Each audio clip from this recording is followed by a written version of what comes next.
नारीस्तनभर नाभिदेशं नारीस्तनभर नाभिदेशं दृष्ट्वा मग मोहावेशं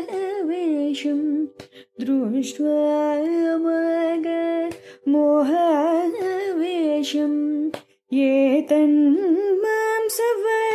सादिविकारम् एतन्मांसव सादिविकारम् मनसि विचिन्तय वारं वारं मनसि विचिन्तय वारं वारं भज गोविन्दं भज गोविन्दं गोविन्दं भज మూఢమదే.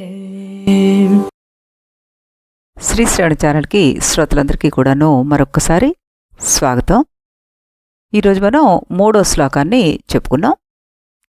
ఇది చాలా ప్రసిద్ధమైన శ్లోకం అని చెప్తుంటారు పెద్దలు. దీని అర్థ తాత్పర్యాలను మనం తెలుసుకుందాం. నారీ అంటే స్త్రీల యొక్క స్తనభర వక్షములతో నిండిన నాభీదేశం నడుము ఎగువ భాగాన్ని ఆకర్షించు శరీరము దృష్ట్వా చూసి మోహావేశము వెర్రెత్తించే ఆవేశంతో మా గాహ పొందొద్దు ఏతత్ ఇదంతయు మాంసవాసాది అంటే మాంసము కొవ్వు మొదలైన కర్మల పదార్థములు వికారము మారురూపం అని మనస్సునందు వారం వారం మాటిమాటికి విచింతయ లెస్సగా తెలుపుము. మాటిమాటికి విచింతయ బాగా తలంచుతూ ఉండు అని అర్థం వస్తుంది. తాత్పర్యం ఏమిటి వస్తుంది మనకంటే, ఓ మానవ, స్త్రీ శరీర సౌందర్యాన్ని చూసి మోహంలో పడిపోకు. అది మాంసము కొవ్వు రక్తము మొదలైన వాటితో తయారైంది వికారం మాత్రమే. ఇది పదే పదే మనసులో నువ్వు ఆలోచించు అంటున్నారు శంకరుల వారు.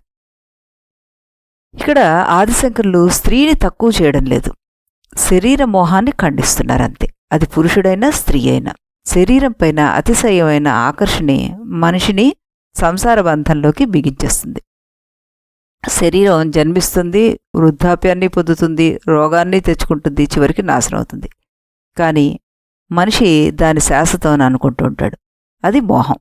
ఉదాహరణ కింద మనం ఇంద్రుడి అహల్య కథ తీసుకున్నామంటే, ఇంద్రుడు దేవతలకు రాజైనా కూడాను, అన్నీ తెలిసిన వాడైనా కూడాను శరీర మోహానికి లోనవుతాడు. గౌతమ మహర్షి భార్య అయిన అహల్యను చూసి అతను మోహిస్తాడు. ఫలితం ఏమైంది అతనికి? శాపం, అపకీర్తి, అవమానం. ఈ శరీర మోహం మనిషి నాశనానికి దారితీస్తుంది అన్నది మనం ఇందులో తెలుసుకున్నాం.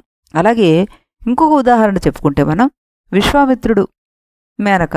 ఈ పురాణం మనకి తెలియంది ఏవీ కాదు. విశ్వామిత్రుడు ఎలాంటి దానికోసం అని అంత ఘోర తపస్సు చేస్తూ ఉంటాడు? బ్రహ్మర్షి పదత్వాన్ని పొందాలని కదా. అంత కష్టపడి అన్నేళ్ళు ఆయన తపస్సు చేశాడు. ఇంద్రుడు భయపడి మేనకను పంపుతాడనమాట. ఆ మేనకను చూడగానే ఆయనకు కొద్దికాలం మోహం, తపస్సు కాస్త భంగం అయిపోయింది. సంవత్సరాల పొడుగునా చేసిన సాధనంతా కూడాను వృధా అయిపోయింది. ఆ మోహం ఒక్క క్షణమే సరిపోతుంది సాధనను కూల్చేయడానికి. శరీరం శాశ్వతం కాదు, మోహం ఎప్పుడు కూడాను బంధనం అవుతుంది. ఆ శరీరం ఎలాంటిది అన్నది నువ్వు గ్రహించు. రక్తమాంసాలతో కూడింది, మరేదో కాదది అంటూ శంకరుల వారు దానికోసం అని చెప్పి భగవన్నామస్మరణ నువ్వు వదులుకుంటావా? వివేకంతో నువ్వు విముక్తిని తెచ్చుకోవాలి కానీ అంటూ మన్ని సున్నితంగా హెచ్చరిస్తున్నారు. అయితే ఇక్కడ మనం ఇంకొక కథ చెప్పుకుందాం. పూర్వం ఒక రాజు ఉండేవాడు. ఆయనకి స్త్రీ వ్యామోహం విపరీతంగా ఉండేదిట.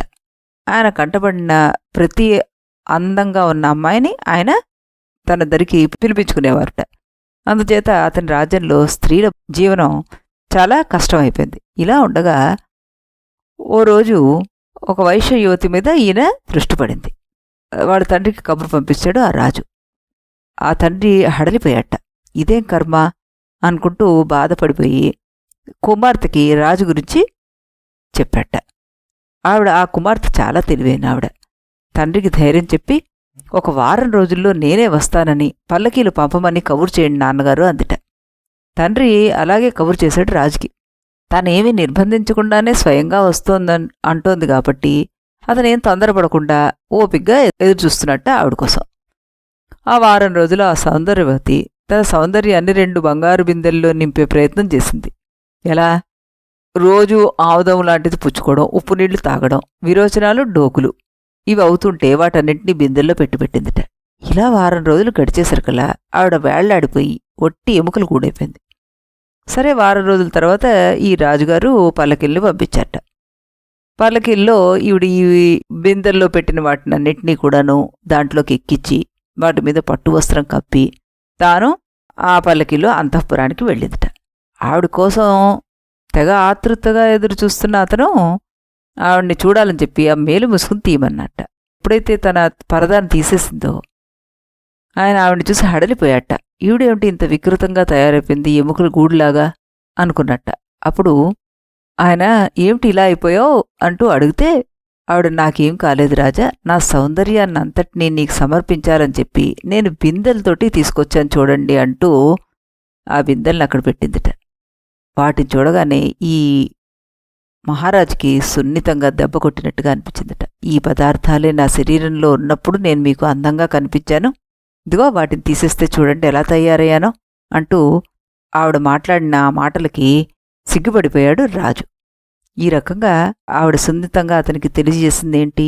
ఈ శరీరం వెనకాల ఉన్నది కేవలం మాంసం ముద్దలే అంటూ చెప్పింది ఆవిడ. ఈ రకంగా శంకరుల వారు అందుకే మన్ని ఈ రకమైన మోహం నుంచి బయటపడండి మీరు అంటూ మనకి హెచ్చరిస్తున్నారు. ఇక్కడ చెప్పొచ్చేది ఏంటంటే, సౌందర్యం ఎప్పుడూ కూడాను వస్తునిష్టమై ఉండడం లేదు, మోహితమయ్యే మనస్సులోనే ఉంటుంది. తత్వం విచారిస్తే మనస్సు ఆ మోహాన్ని వదులుకోగలదు. ఇప్పుడు మనం తెలుగులో పద్యాన్ని కూడా విందాం.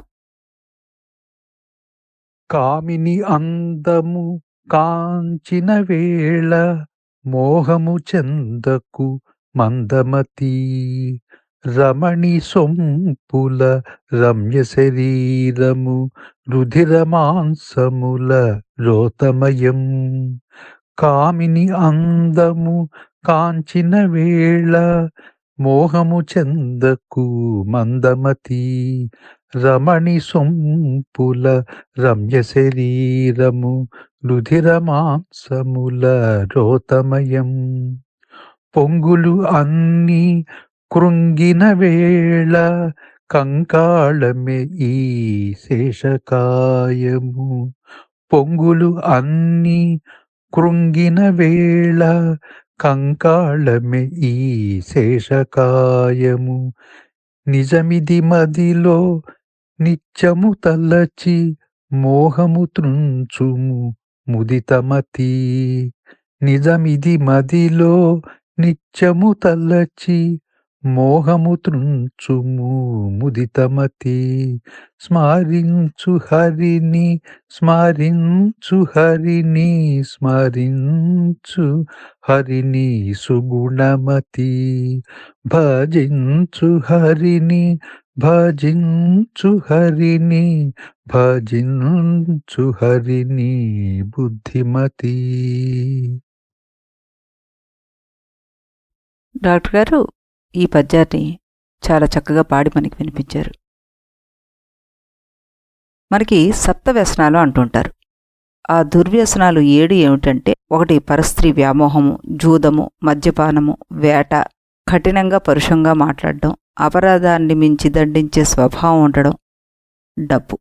వీటికి మనిషి బానిసవ్వకూడదు అంటున్నారు. అందులో మొట్టమొదటిగా చెప్పిందే పరస్త్రీ వ్యామోహము అంటూ చెప్పడం జరిగింది. మనకి ఎంత తెలిసినా కూడాను మనం శరీర ఆకర్షణకి లోనైపోతూ ఉంటాం. ఈ శరీరం అనేది పంచభూతాత్మికమే అన్న సంగతి మనందరికీ తెలుసు. చివరికి ఇది మట్టిలో కలిసిపోతుంది అన్న సంగతి కూడా తెలుసు. కానీ ఆ వ్యామోహానికి మనం లొంగిపోతూ ఉంటాం. ఈ శరీరం చిన్నప్పుడు ఒక రకంగా, పెద్దయ్యాక ఒక రకంగా, ముసలితనంలో ఒక రకంగా, ఇలా రకరకాల మార్పు చెందుతూ ఉంటుంది. ఆ ఉన్న యవ్వన సమయం అన్నది చాలా కొద్దిపాటిది. కానీ ఆ సమయంలో ఉన్న శరీరం గురించి వ్యామోహం చెంది మహామహులంతా కూడాను ఏ విధంగా నష్టపోయారు అన్నదే ఇక్కడ గ్రహించవలసిన విషయం. మహామహులంతా కూడాను వారి ప్రాణాన్ని కోల్పోవడానికి కారణం ఈ శరీరం మీద ఉన్నటువంటి మోహంతో. కాబట్టి దీన్ని నువ్వు కేవలం ఒక అందమైన వస్తువుగా చూడకు, దాని వెనకాల ఉన్నది ఏమిటి అన్నది తెలుసుకో, అప్పుడు నీకు దాని మీద విరక్తి కలుగుతుంది అంటున్నారు శంకరుల వారు. మళ్ళీ మనం రేపు ఇదే సమయానికి ఇదే ఛానల్లో మరొక శ్లోకంతో కలుద్దాం. అంతవరకు సెలవు.